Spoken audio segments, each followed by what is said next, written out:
আসসালামু আলাইকুম ওয়া রাহমাতুল্লাহি ওয়া বারাকাতুহু। আলহামদুলিল্লাহি হামদান হামদা ওয়া শুকরু লিল্লাহি শুকরান শুকরা ওয়া সালাতু ওয়াস সালামু আলা নবিয়িল আমিন, আম্মা বা'দ।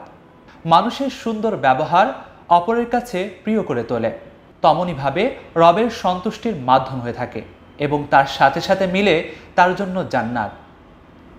আমাদের উচিত হলো আমরা নিজেদেরকে মুমিন দাবি করি, তো সেই ক্ষেত্রে অপরের সাথে সুন্দর ব্যবহার করা, আর এই সুন্দর ব্যবহার মানুষকে জান্নাতের সুউচ্চ শিখরে পৌঁছে দিবে। আমরা হাদিসের মধ্যে লক্ষ্য করলে দেখতে পাই, রাসূলুল্লাহ সাল্লাল্লাহু আলাইহি ওয়াসাল্লাম বলেছেন, তাবাসসুমুকা ফি ওয়াজহি আখিকা লাকা সাদাকা। তোমার ভাইয়ের সাথে হাসি মুখে কথা বলাও তোমার জন্য সদকা স্বরূপ। এবং ওয়া আমরুকা বিল মারুফ ওয়া নাহিয়ুকা আনিল মুনকারি সাদাকা। তোমার ভাইকে সৎ কাজের আদেশ দেখানো এবং অসৎ কাজ থেকে নিষেধ করা তোমার জন্য সদকা স্বরূপ। এজন্য আমরা অবশ্যই একে অপরের সঙ্গে যখন কথা বলবো একটু হাসি মুখে কথা বলবো, কাওলান লাইয়িনা, নরম ভাষায় কথা বলবো। কেননা নরম ভাষা মানুষকে প্রিয় করে তোলে এবং আল্লাহ তাআলার সন্তুষ্টির মাধ্যম হয়ে থাকে।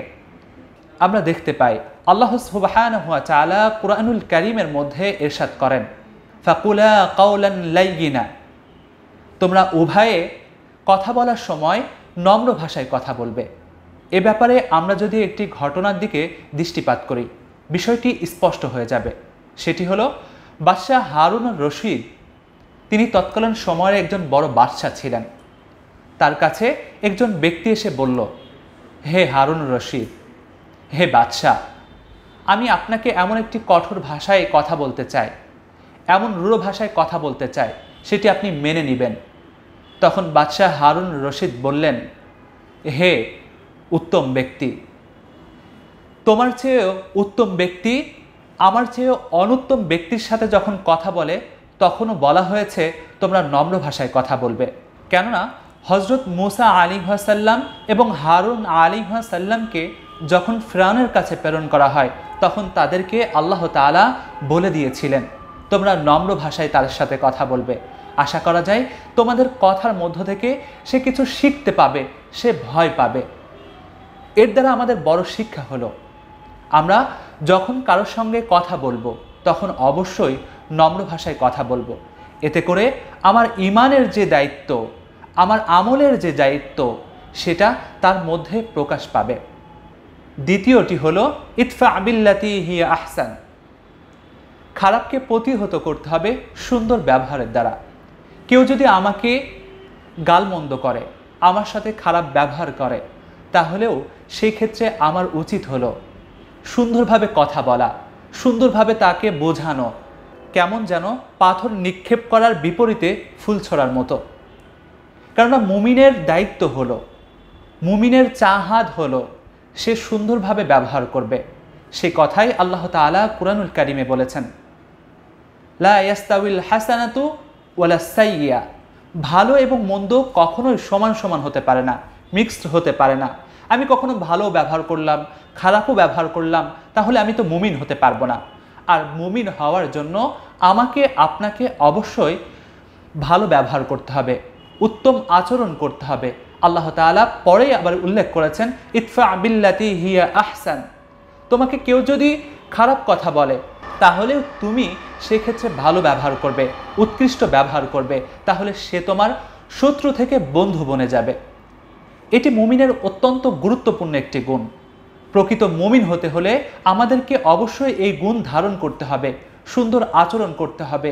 আমাদের চলাফেরার ক্ষেত্রে আমরা কখনো রিক্সা ব্যবহার করি, কখনো বাসে উঠি, আমরা একে অপরের সঙ্গে কথা বলার ক্ষেত্রে, ভাড়া দেওয়ার ক্ষেত্রে আমরা আমাদের নীতি নৈতিকতা ভুলে যাই, আমাদের ঈমানের তাকাজার কথা ভুলে যাই, আমাদের মুমিনের যে গুণ সেগুলো ভুলে যায়।